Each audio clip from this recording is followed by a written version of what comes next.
We've all witnessed the devastation one person can cause, whether it is a serial killer who kills countless people over decades, or a deranged dictator who seizes power and causes millions of people to commit mass murder.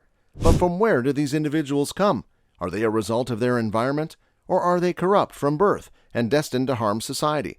What makes a monster is a complicated combination of things that build up who we are.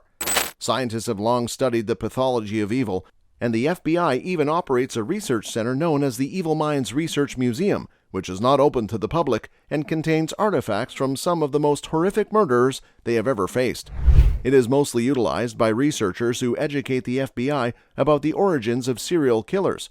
Scientists examine the deadliest serial killers in history's letters, diaries, and paintings to learn what made them go from nobody to monster. They discovered hints, but no magic answers.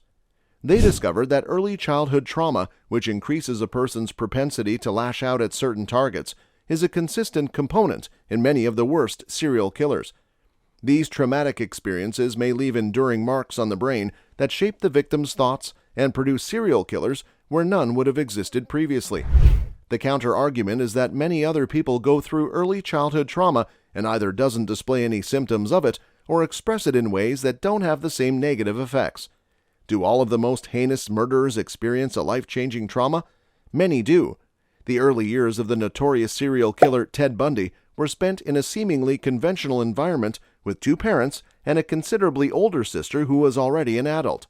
But his family tree concealed a sinister secret. His grandparents, who raised him as their son after sending his mother to a home for unmarried mothers when she became pregnant, were his sister and his dad. Although he spoke affectionately of his grandparents, witnesses claim that his grandfather had been a violent bully. However, after learning the truth about his family and starting his murdering spree, Bundy appeared to direct his wrath towards specific demographic, young women and girls. Serial killers' varied victims may be related to early trauma. The legendary clown-themed killer John Wayne Gacy, who was condemned for the murders of at least 12 boys and men, had a close bond with his mother and two sisters.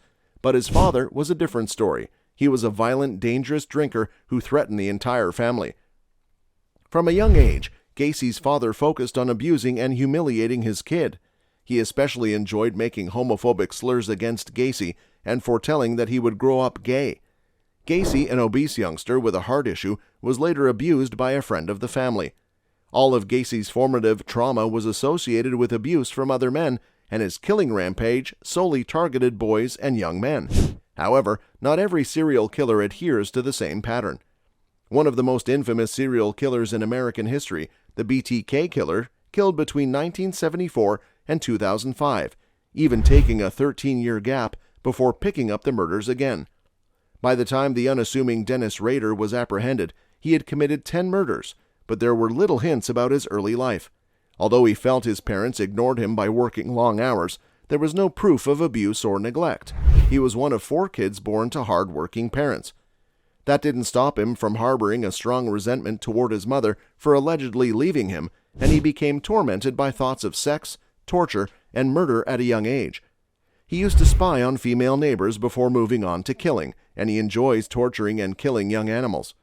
The majority of individuals who encountered him believed he was a pleasant, normal man since he had adequate control over his obsessions. In addition to being married, he had 2 children and led Cub Scouts, while also leading a covert existence as a serial killer. So is there anything that unites serial killers? To discover a connection, researchers have examined a huge number of murderers, both well-known and obscure. They discovered that lack of empathy is one issue that many people share. According to psychologists, someone who consistently lacks empathy, guilt, and sorrow qualifies as a psychopath. Many have suggested that psychopaths are mentally ill and require therapy through additional studies, including Dr. Kent Keel of the University of New Mexico. However, a lot of politicians are hesitant to concur. Although the most well-known psychopaths are murderers, scientists have discovered some very important cues. The mobile brain scanner at Dr. Keel's lab allows him to study the brains of several murder suspects and criminal defendants. Deficits in the Paralympic system, also called a behavioral circuit, which comprises the amygdala and the prefrontal cortex, is one pattern he has noticed in some patients. The processing of emotions occurs in this area of the brain. This area of the brain has already been damaged, and people have experienced behavioral changes as a result. Observing others has abruptly turned me chilly and uncommunicative with others. However, a large number of these instances lacked in injury. Simply put, they appear to inherently have minimal activity in this region of the brain.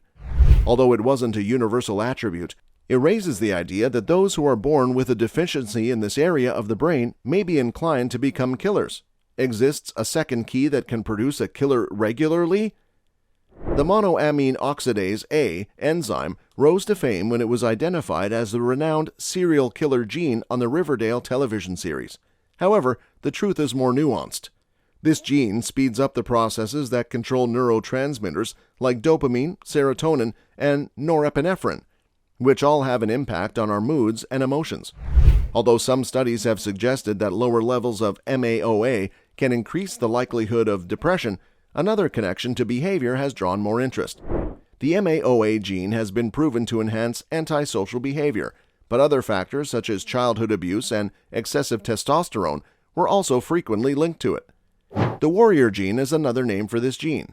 It has been observed that individuals with low activity variations of the MAOA gene exhibit disproportionate hostility, acting more forcefully and experimentally when something doesn't feel right. Even in court, the theory that this gene increases the likelihood of violence was presented. In 2009, the defense in a murder case contended that the subject's warrior genes and difficult upbringing rendered them innocent. They were found guilty and given a 32-year prison sentence, but they were able to beat the most serious accusation and escape the death penalty. Is there a connection between the worst individuals to ever live? Many legendary killers such as Albert Fish and H.H. Holmes, as well as cruel leaders like Adolf Hitler and Joseph Stalin, passed away before their DNA could be examined for connections. Others had much less traumatic upbringings than others who experienced terrible and abusive childhoods. Philosophers have questioned whether humanity has a good or evil character inherently due to the lack of any connection between the worst individuals in the world. The controversy dates back to two eminent philosophers, Thomas Hobbes, who held a pessimistic view of humanity and claimed that humans were vile, brutish beings who required a rigidly structured society to make them control their instincts. A century later, Jean-Hacques Rousseau held a more upbeat perspective, contending that society's influences were the only ones to blame for greed, cruelty, and inequality, and that without them, people would be naturally decent. Even now, there is still controversy, but what does the data suggest? Many experts agree that starting with infants is the greatest approach to gauge the nature of humankind. As a result, these represent the blankest canvas of humanity with the fewest effects. Of course, infants make poor test subjects. But astute researchers created a test to determine whether individuals possess a moral compass. Cartoons featuring vibrant puppets in the form of circles, squares, and triangles were displayed to the group. The shapes played out a morality play in which one shape attempted to harm the other, while the third worked to defend the defenseless shape.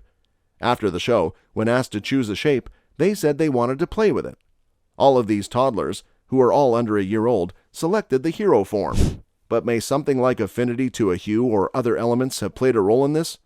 To make sure the experiment was as scientific as feasible, researchers repeated it with different people and switched the form's alignment. The babies did indeed all select the heroic shape once more, albeit it was a different one. This proved that they were drawn to friendly actions rather than shape or color. This was an early sign that babies do have a moral compass that naturally steers them in the right direction. How much does it tip over between right and wrong?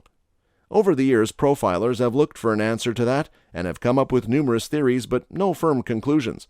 Environmental elements, including an abusive childhood in seclusion and early life trauma like bullying or experiencing sexual abuse, appear to play a role. Though not explicitly with becoming a serial killer, the association has been demonstrated with some hereditary characteristics. Is anyone evil at birth? There doesn't appear to be any proof of that. But we also don't know how they turn evil, so those wild cards could appear at any time, and experts are still fighting to stop them. Look up Joseph Stalin in Most Terrible Men, or watch The Evilest Kids in Human History for a profile of one of history's most heinous murders. Get a glimpse of how evil begins in childhood.